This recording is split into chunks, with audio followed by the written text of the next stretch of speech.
Presentación de Carvap entonces, resultado del cuestionario a los entes a cargo del vicepresidente de Carvap, Hernán Silva. Vamos, Hernán. Bueno, buenas tardes.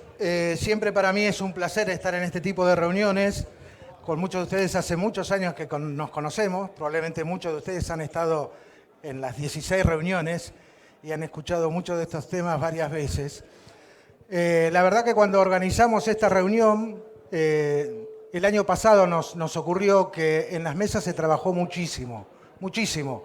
Y probablemente en las mesas se armaron debates y después fue muy complejo armar una síntesis y armar propuestas a partir de lo que se trabajó ahí. En consecuencia, este año tratamos de cambiar la mecánica y previamente a cada una de las fundaciones le mandamos un cuestionario. Un cuestionario que tenía que ver con aspectos que a nosotros nos parecían los más trascendentales en el momento, los aspectos que tenían más publicidad. Publicidad de la buena y de la mala. Todos sabemos que cuando en este tema se mete gente que no entiende del problema, por ahí da indicios malos y termina perjudicándonos. Qué bueno, qué silencio se hizo. Así que el trabajo que vamos a presentar acá es la primera entrega de lo que vamos a hacer mañana en las mesas de trabajo. Mañana la idea es que en la mesa de trabajo tratemos de hacer una síntesis de lo que ustedes opinaron, la mayoría de ustedes opinaron en la encuesta, para llegar a algunas alternativas de propuesta para los organismos provinciales y nacionales. No sé si está la gente del programa Gastosa o ya se fue. ¿Se fueron? Ajá. Pórtense bien ahí atrás, ¿eh? Bueno, la primera. Me dijiste, Lina, que con esta lo paso. El objetivo de la encuesta, muchos de los que nos contestaron la encuesta nos decían, bueno, esto para mí, ¿para qué me va a servir? En realidad la encuesta está pensada en nosotros. A nosotros habitualmente nos sentamos en mesa de discusión y muchas veces no tenemos la certeza absoluta de lo que está ocurriendo en territorio o en todo el territorio. Entonces, una manera de ilustrarnos y de mejorar nuestras propuestas es preguntarle a ustedes para las próximas mesas de debate para lo que se viene concerniente a este tema y seguramente a otros más. La encuesta de los 120, 130 entes que hay entre las dos provincias la contestaron 89. De las 89 respuestas quedaron 79 porque hubo entes que contestaron del mismo ente 2 o 3 personas. Y en realidad tratamos de tomar básicamente de aquellos que estaban al frente del ente, de los coordinadores, de los que tienen que tomar el primer impulso si hay un problema o tienen que tomar una resolución. De las 79 encuestas que quedaron integradas y que van a formar parte de toda esta información, 68 fueron contestadas por programadores o coordinadores, 11 por personal del ente, administrativos, generalmente gente vinculada o presidentes de alguna rural que tenía mucho contacto. Las 79 entes o fundaciones representaron casi el 69% del stock provincial. Es decir, una encuesta que tiene una validez de lo que se vacunó en las dos provincias, casi el 70%. Lo primero que preguntamos fue cuál es la estructura de vacunación, cuál es el personal, cuál es el equipo que ponemos en la cancha. Y la verdad que a nosotros, yo trabajé muchos años en provincia y cuando arrancó la campaña estaba poco profesionalizada. En ese momento se trataba de que fueran prácticos los que iban al campo, que pudieran enlazar, vacunar. La verdad que hoy la campaña está absolutamente profesionalizada. Casi el 80% de los vacunadores de estos entes eran profesionales, independientes o privados. Y ahí hago una primera aclaración.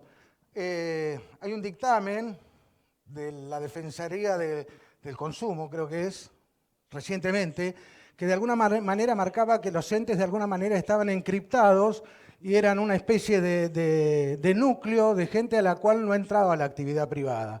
Y la verdad que la encuesta muestra una cosa bastante diferente, porque el 67% de los entes trabajan vacunadores independientes. Es decir, de ninguna manera podemos afirmar, por lo menos con estos 67 entes, que en realidad la actividad privada no se ha sumado a la vacunación. El 24% de los entes, los vacunadores, son solo profesionales. Es decir, en esos entes no hay vacunadores prácticos ya. Y solamente el 5% de los entes tienen vacunadores que son prácticos. Con lo cual, de ahí plantea dos alternativas, que mañana seguramente las vamos a trabajar, es Si para nosotros eso es una fortaleza, es decir, que los entes tengan una conformación que desde el punto de vista del conocimiento es un escalón superior a lo que ocurría años anteriores, y ese escalón, si lo estamos haciendo efectivo o no.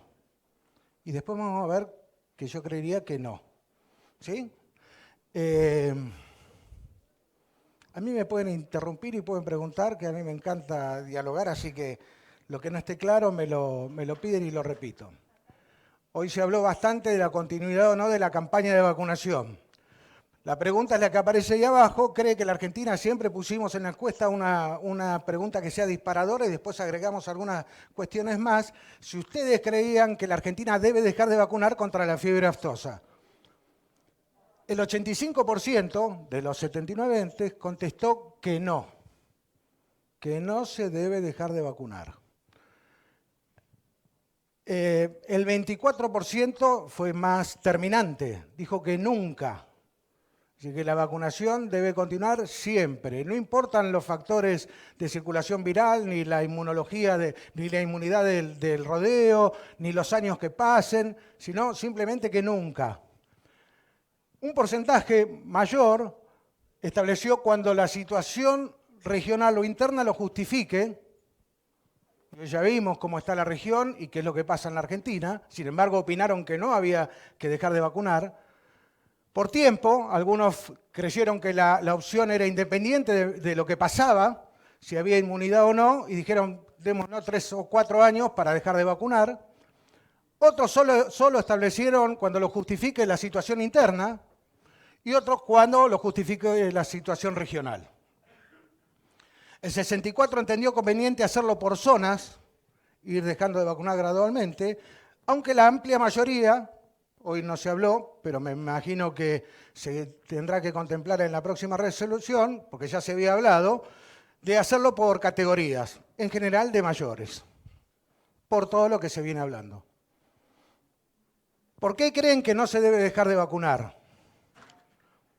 Porque hay riesgo con la frontera internacional, porque está controlado y porque se sabe lo que pasa acá internamente para mantener el estatus, porque vacunar es barato y es eficaz, porque es una enfermedad de fácil transmisión. Por la experiencia anterior, en casi todas las contestaciones aparece habitualmente con mayor o menor importancia de experiencia anterior, y ese es un factor también a tenerlo en cuenta, y por seguridad y confianza en los entes, en lo que hacemos nosotros. Allá. Perdón. El 15% consideró que sí había que dejar de vacunar. ¿Cuándo? Volvemos a lo mismo. Que había que dejar de vacunar cuando la situación regional lo aconseje. Habría que hacerlo por zona, empezando por categorías de mayores. En ambos casos incluyen también novillos y vaquillonas. Y había que dejarlo, las razones eran económicas. Ahí no creen que la vacunación sea barata. Por los mercados vecinos, porque entienden que la situación regional va a ser un imperativo para que dejemos de vacunar en algún momento, porque el objetivo del plan era erradicar la enfermedad y se entiende como erradicar la desaparición del agente causal, y en la medida que sigamos vacunando no estamos cumpliendo con ese precepto, porque la población vacuna tiene alta inmunidad y porque hay baja circulación viral. Después hablamos de otros temas, que los voy a pasar más rápido, porque nosotros discutimos bastante de esto que se presentó. Hay temas sobre los cuales a veces opinamos, pero cuando recibimos la información nos damos cuenta que pesan de la misma manera cuestiones que tienen que ver con sacar una barrera o dejarla. Y se usan los mismos elementos, con lo cual lo que está faltando en muchos casos nos parece que es información. Y siempre pensamos que ustedes, que son la primer mirada técnica que va a tener el productor común, tienen que estar informados para saber de qué se trata, porque van a ser los difusores. Si cuando nosotros decimos, por ejemplo, como vamos a ver ahora, que la barrera se tiene que mantener es barata, no podemos decir que se tiene que sacar porque es barata también. Y cuando preguntamos cuánto cuesta la barrera, casi ninguno sabe que la barrera sale 7.500 millones de pesos por año, la mitad de lo que vale el IPCBA. Probablemente si hubiéramos dado esa información, hubiéramos dejado de pensar que era barata y hubiéramos utilizado algún otro artilugio distinto. Así que las dos que siguen las voy a pasar más rápido. Hablamos de la zona buffer, ¿sí? Preguntamos, si se deja de vacunar, ¿usted mantendría la zona buffer en el país? Esto obviamente requiere saber qué ocurre en la zona buffer. Y esto fue lo que nos contestaron. Es decir, si fuéramos libres sin vacunación, 66 entes mantendrían la zona buffer. La mantendría, aunque fuéramos libres sin vacunación y aunque todo el norte fuera libre sin vacunación, que es lo que está ocurriendo en vías de. ¿Por qué la mantendría? Por el ingreso de alimentos y de aves, porque mejora el control, por vigilancia, bueno, por todos los rubros que ustedes ven ahí y sobre todo hacen mención a las fronteras, porque entienden que las fronteras, y esto tiene que ver con la experiencia anterior, es un lugar permeable y donde hay muy pocos controles. 13 entes dijeron que no. Básicamente, si uno se pone a analizar, casi por los mismos aspectos. Por economía, porque somos libres sin vacunación, porque la región es libre, por confianza, porque es inútil. Entonces, ahora vamos a ver el otro tema, que hoy lo explicaba la gente de SENASA. Nosotros, como decía hoy, participamos asiduamente en las mesas de discusión técnicas, y muchas veces las discusiones, como se dijo hoy, dejan el aspecto técnico para entrar en aspectos que nosotros no somos quienes manejamos, como los aspectos comerciales o hasta aspectos políticos a veces, con lo cual en esas circunstancias nosotros no tenemos mucho que opinar. Hemos ido a algunas de las reuniones de la continuidad o no de la mesa, no obstante, consultamos, si se continúa vacunando como hasta ahora, ¿ustedes mantendrían como hasta ahora la barrera sanitaria al sur del país? Es decir, esto hasta desde el punto de vista público se comentó mal, porque la mayoría de la gente pensaba que la barrera se levantaba. La verdad es que la barrera zoofitosanitaria no se va a levantar porque hay otros aspectos que se controlan ahí. Lo que sí se modifica son los controles que se van a efectuar sobre la carne, que en muchos casos, después probablemente lo expliquen, los controles son hasta más excesivos que un país que es libre sin vacunación, porque se pide control de pH, se pide doble empaque, se pide obviamente procedencia de frigorífico de SENASA, seguramente que no venga de remate feria, sino que venga de establecimiento. Es decir, se pide una serie de cosas que además dan excesiva garantía de que no va a haber ningún otro problema, más allá de los ensayos que marcan que la probabilidad de que el asado sea transmisor de virus de fiebre aftosa es casi nula. Bueno, ¿qué opinaron con respecto a esto? Ay, perdón. Mantendrían la barrera casi en partes iguales. La mantendrían porque es útil, por los mercados, porque es barata, porque hay otras plagas. Bueno, ahí está bien, si el concepto era que se iba a levantar o se iba a sacar. Por el riesgo y porque libre es libre. Cuando analizamos qué contestaron abajo, dice no sirve, no hay riesgo, por los mercados, porque es barata y porque libre es libre. Entonces, digo, en estos aspectos me parece que nosotros tendríamos que tratar de dar un salto de calidad e informarnos, y ahí nosotros tenemos una tarea importante de llegar. Yo soy veterinario y por haber trabajado en algún organismo oficial, desde el punto de vista de interpretación, no me cuesta a veces interpretar tanto una normativa. Pero lo cierto es que cuando uno empieza a analizar cómo es el formato de las normativas, algunas son chino básico y pretenden que un productor o que una persona que no está entrenada en el tema lo pueda analizar, interpretar y conocer qué es lo que significa. Entonces, una sugerencia en ese aspecto es tratar de traducir y que de alguna manera nos llegue la información bastante más simplificada, porque uno no alcanza a medir, por más que lo esté leyendo, uno no alcanza a medir el impacto. Por más que el SENASA no dio la información de la fecha de la resolución, acaba de decirnos el SENASA que la resolución no va a consulta pública. Entonces entiéndanlo que la resolución se publica y la resolución es de uso efectivo, más allá de cuándo se sancione la fecha o cuándo se determine. Si hay pasos que ya se han dado, con lo cual ustedes lo tienen que tener en consideración y lo tenemos que evaluar y lo tenemos que discutir. Sobre todo porque en terreno, yo lo escucho a Horacio y tiene razón, las campañas para ser efectivas tienen que durar poco tiempo, pero ¿quién más que ustedes o sus vacunadores saben que las campañas muchas veces por el estado de los caminos es imposible cumplirlas? Porque no es que llegan los vacunadores, no llegan los productores a los campos. Entonces hay que evaluarla y hay que ponerla en territorio, es necesario salir del status quo. Hoy escuchaba ganadería El éxito de los planes ganaderos tiene que ver con la continuidad más allá del color político de quien lleve la acción y tiene que tener un marco que permita la continuidad.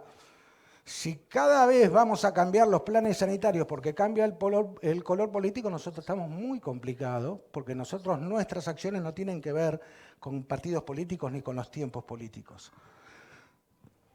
Entonces, en las mesas de discusión, entre otras cosas, tenemos que plantear este tipo de cuestiones que para nosotros son fundamentales porque nosotros queremos que nos vaya bien. Compra de la vacuna.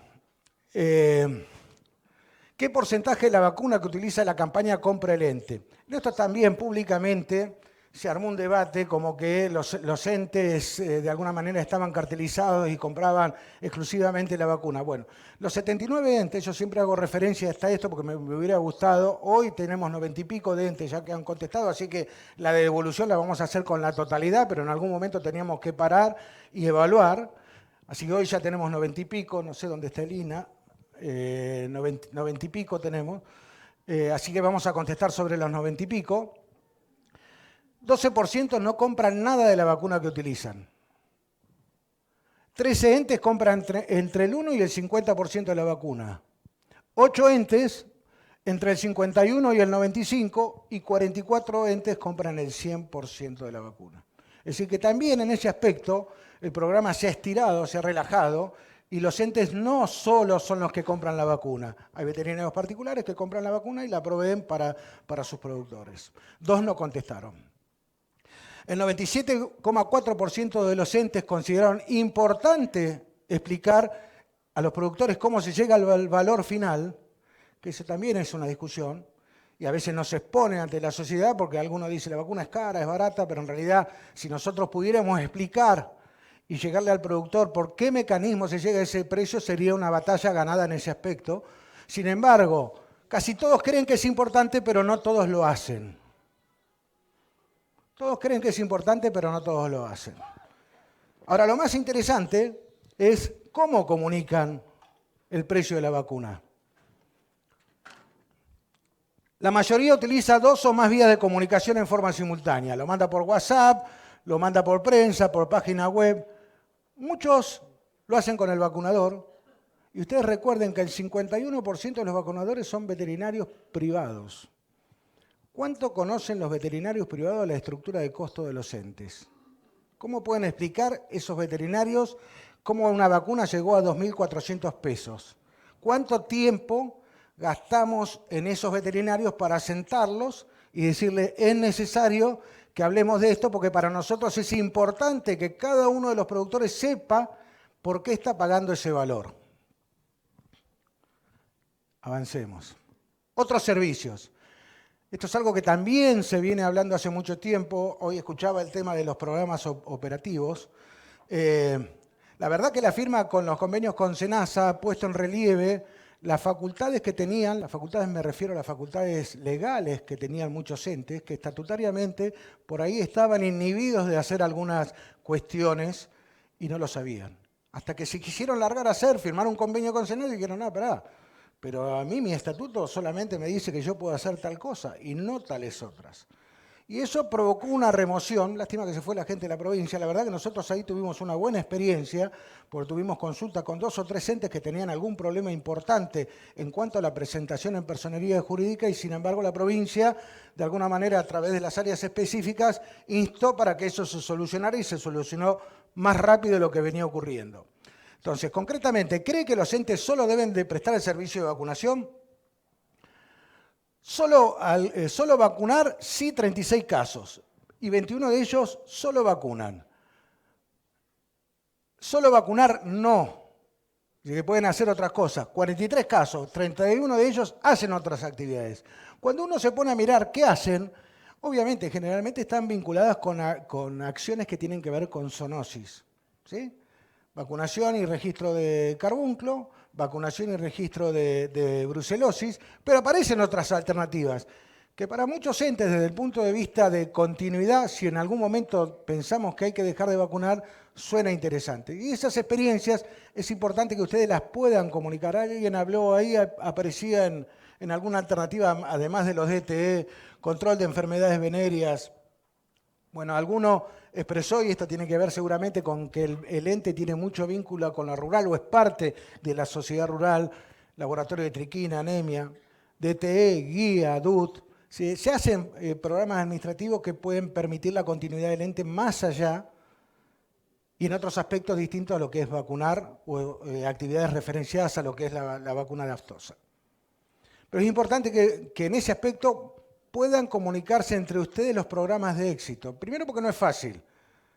Yo recuerdo cuando se hizo la campaña de vacunación obligatoria de carbunclo en la provincia, porque había cierta resistencia. Ustedes recuerdan que en Coprosa se trabajó mucho y durante 2 o 3 años se hizo voluntario y se llegó a un tope del 70 y pico % de vacunación. Nosotros partimos de casi 31 focos en la provincia y llegamos en 2 o 3 años a 0 focos.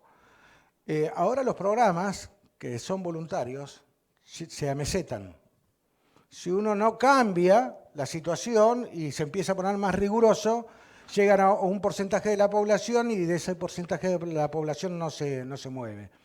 Y el porcentaje que no lo aplica termina siendo, desde el punto de vista de ejemplo, un mal ejemplo para los que cumplen, pero además, desde el punto de vista microbiológico, termina siendo un reservorio para el que sí lo cumple, y es un factor de riesgo.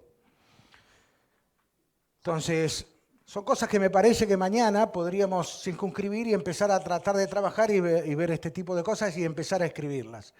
Porque estas cuestiones, por más que se hablan muchas veces y se repiten, a veces se adquieren un dinamismo y una velocidad especial y nos agarran a todos con el caballo en el campo y no queremos que suceda eso. Vigilancia epidemiológica. Hoy se resaltaba la importancia de la vigilancia epidemiológica. ¿Usted cree que los entes ya actúan en vigilancia epidemiológica además de vacunar? Es decir, lo que ustedes perciben, ¿qué es lo que hace el ente además de vacunar? No, el 42%, sí el 58%. Y los que dicen que no, no porque no le corresponde, hoy vimos que es parte de la responsabilidad de los productores, obviamente.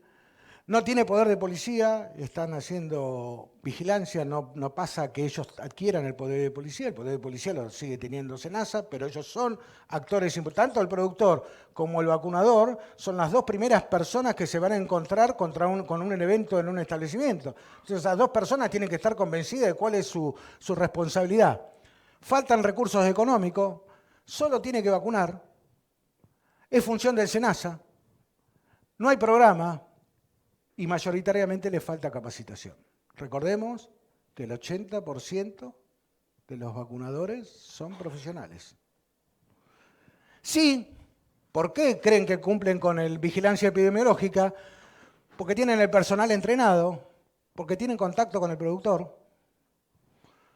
porque se hacen muestreos, porque vacunan profesionales, se controla el stock. Varios contestaron porque ¿cómo hacen control de stock? Eso es una función de vigilancia epidemiológica. Se ven otras especies, se trabaja con SENASA, hay registros y hay actas y ahí se vuelca toda la documentación, y porque se vacuna 2 veces por año.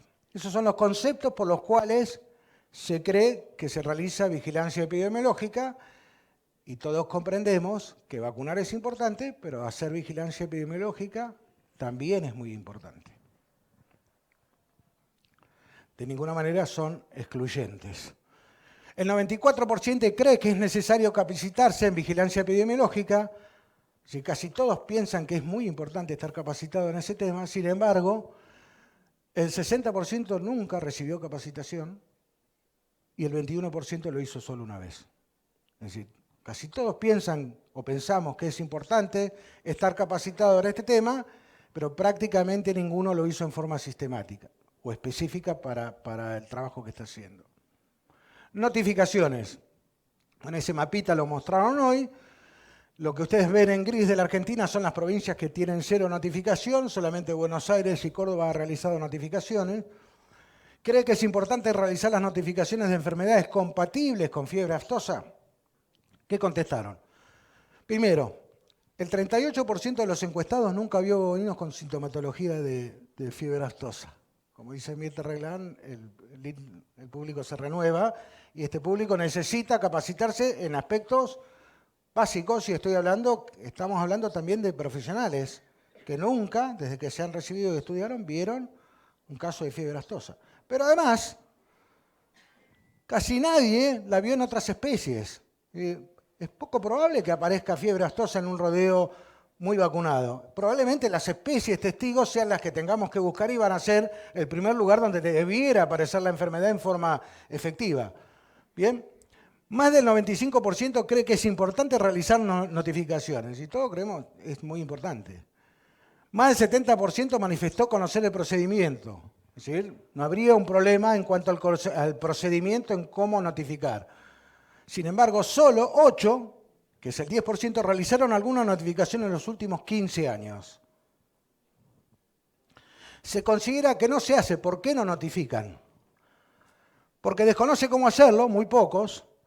Es fácil distinguir la fiebre aftosa de otra enfermedad únicamente por laboratorio.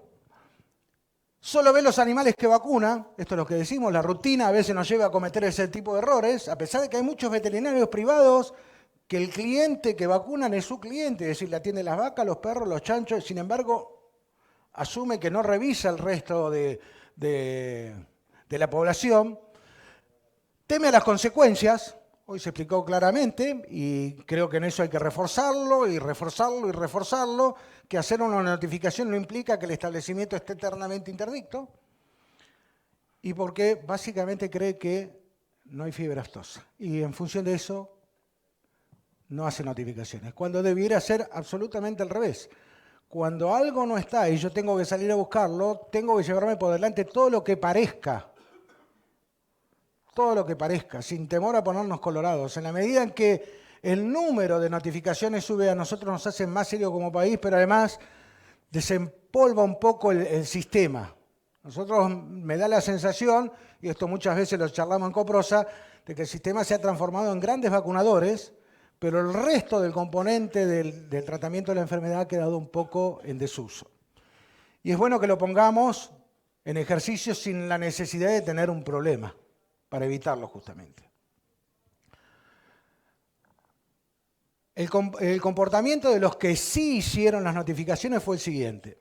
El 100% cree que es importante. Y hay un componente personal que es importante ahí. El 87% había visto bovinos con fiebre aftosa. El 37,5% había visto otras especies, es decir, una población sensiblemente, desde ese punto de vista, un poquito mejor que el promedio. El 75% declaró conocer el procedimiento de notificación.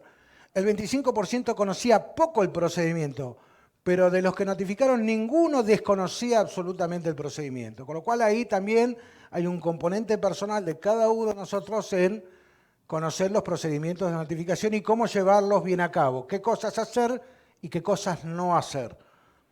¿Cómo le fue a los que hicieron la notificación, a esos 8 que le fueron a la notificación?